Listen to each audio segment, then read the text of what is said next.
Well, my impression was of the script. I've not only not read Emma, I haven't read any Jane Austen, which is weird, but I haven't. I don't know why.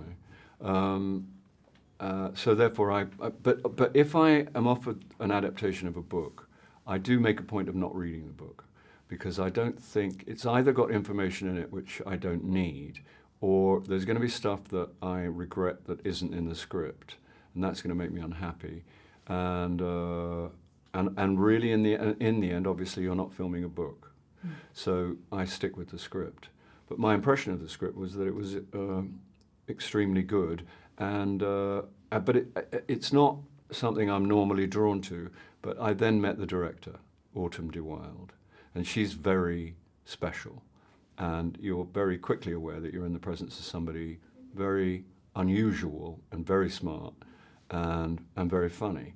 And she seemed to have, and as someone like me who had very little relationship with Jane Austen, in fact none until now, she seemed to have a kind of quite a refreshing view of it all. So I thought it might be, might be something to be involved in.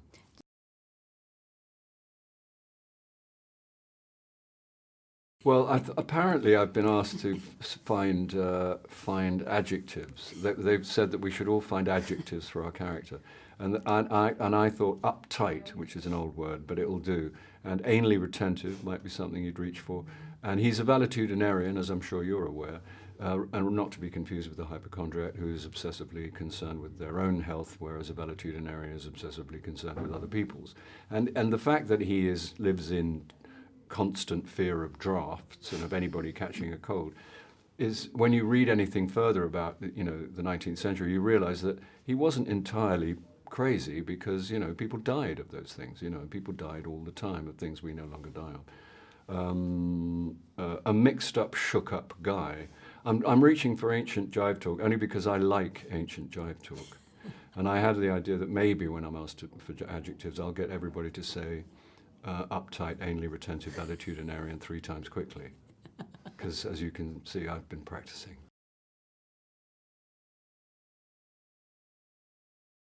Working with Anya was dreamy. She's completely charming to be around, and her preparation is serious and comprehensive, and it's been done sometime before you hit the set.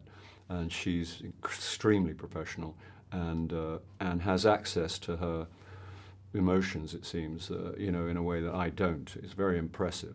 And she's smart as anything, very intelligent, and very funny.